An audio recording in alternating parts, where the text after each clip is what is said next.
Ano nga ba ang pinagkaiba ng poisonous sa venomous? Yan ang ating mga pag-uusapan ngayong araw dito lang sa RCJ4 TV. At kung bago ka pa lang sa channel na ito ay mag-subscribe ka na para isa ka na kaagad sa mga unang makakapanood sa tuwing may bago akong uploads. So hindi na natin ito patatagalin pa at umpisahan na natin. Okay, let's start! Magandang araw sa inyong lahat mga kaibigan.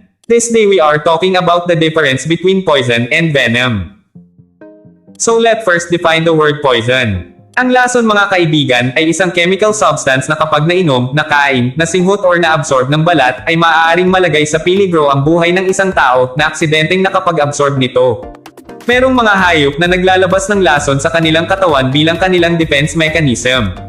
Ang mga halimbawa nito ay ang pufferfish, dart frog, blue ring octopus, at mga nakakalasong uri ng mga crabs tulad ng atergotes crabs at marami pang ibang mga hayop na naglalabas din ng lason sa kanilang katawan.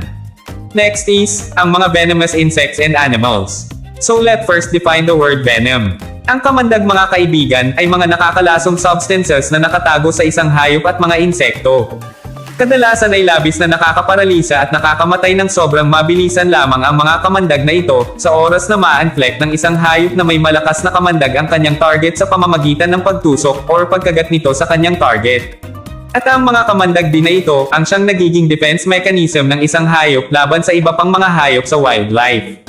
May mga hayop at insekto na may malalakas na kamandag na kayang pumaralyze at pumatay sa isang tao sa loob lamang ng ilang segundo o minuto tulad ng king cobra, alakdan, Maricopa harvestant, black widow spider, banded sea snake, giant Japanese hornets at marami pang iba.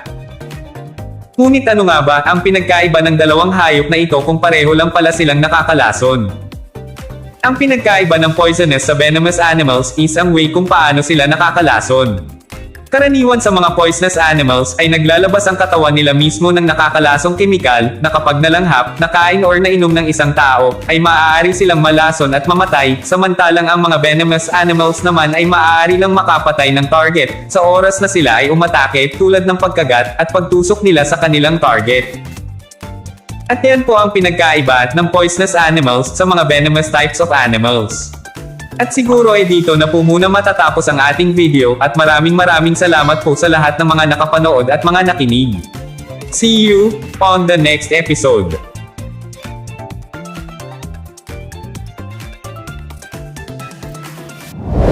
Kaibigan, nagustuhan mo ba ang topic na ito? Kung oo, ay maraming salamat sa iyo at kung mahilig ka rin sa mga ibang usapin, kababalaghan, at iba pang mga pangyayaring katulad nito, ay inaanyayahan muli kita na mag-subscribe dito sa aking channel upang ma-notify kita sa tuwing may mga bago akong uploads. At hanggang dito na lang po muna mga kaibigan at mag-iingat kayo palagi. At maraming salamat ulit sa inyong lahat.